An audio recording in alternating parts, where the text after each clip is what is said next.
YouTube-ը վերջապես դրամայնացվում, մոնետիզացվում է Հայաստանում։ Սա շատ կարևոր նորություն է, սիրելի բարեկամներ, խնդրում եմ տարածել, բաժանորդագրվել, մեկնաբանել, որպեսզի հնարավորինս շատ մարդիկ, հատկապես սոցցանցերում իրենց գործունեությունը ծավալող մարդիկ, բլոգերներ, ինֆլուենսերներ տեղեկանան։ Ապրիլի վերջ մայիսի սկիզբ YouTube-ը սկսելու է դրամայնացվել, իսկ դա ինչ է նշանակում։ Ամերիկյան Google ընկերությունը սկսելու է գովազդներ ցույց տալ հայկական լսարանին եւ այդ գովազդային դիտումներից այդ տեսանյութերի հեղինակները որոշակի գումար են սկսելու վաստակել։ Բայց այստեղ խնդիրն ինչն է, որ հայկական շուկան շատ փոքր է, իսկ պետությունը, ինչպես նման դեպքերում սովորաբար պատահում է, սկսում է հարկել։ Ամերիկայում օրինակ ամերիկյան դիտումներից հարկվում է մինչև 30% ամերիկյան դիտումներից են եվրոպական հիմնականում Հայաստանում ինֆլուենսերները գումար աշխատում, բլոգերները։ Ինչ այնքան էլ մեծ թիվ չի, բայց Հայաստանի շուկան էլ հաշվի առնելով որ փոքր է եւ դեռևս անհայտ է, թե ինչքան գումար է դա կազմելու, պետք է նախապես միավորվել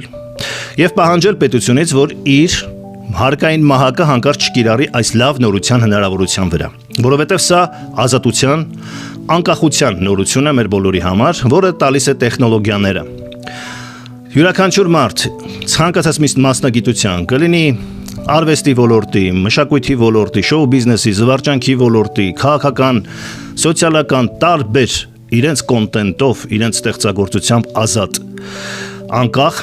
ձեռք են բերում ինքնարեալիզացվելու հնարավորություն։ Այստեղ պետությունը կարող է բոլորին վնասել, երբ սկսի հարկել ավելի,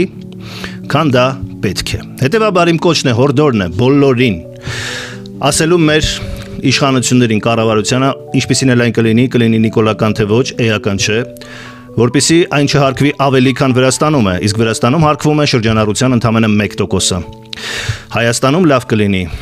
քանի որ Հայաստանը բազմաթիվ տարիներ ուշացել է, Վրաստանում եւ Ադրբեջանում դա կար վաղուց, մարդիկ աշխատում են, ինքնարեալիզացվում են վաղուց, իսկ Հայաստանում դա նոր է լինում, չնայած այսքան տարիներ գլուխ են գովում իրենց տեխնոլոգիական զարգացվածությամբ, չգիտես, արևմտամետությամբ եւ այլն։ Ինչևէ, ես առաջարկում եմ ձևակերպել պահանջ իշխանություններին չհարկել ընդհանրապես YouTube-ի մոնետիզացիան, բայց եթե դրա անհրաժեշտությունը կա, չհարկել ավելի, քան հարևան Վրաստանում շրջանառության 1%-ի չափով։ Ով դա չանի, կլինի մի քիչ կներեք, կոպիտ չհնչի, բայց շանտեղություն։ Պետությունը թող հարկային իր մահակը կիրառի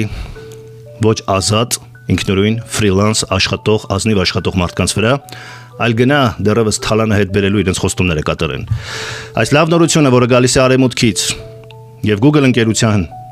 աշխատանքն է անհատ ազատ մարդկանց հետ, պետությունը թող իր ձեռքը չմտցնի։ Իմ խնդրանքն է սա, պահանջն է, խնդրում եմ տարածել եւ բոլոր բլոգերներին, ինֆլուենսերներին թող սա հասնի եւ ձևակերպվի հանրային մեծ պահանջ։ Չհարկել YouTube-ի մոնետիզացիան։ Շնորհակալություն։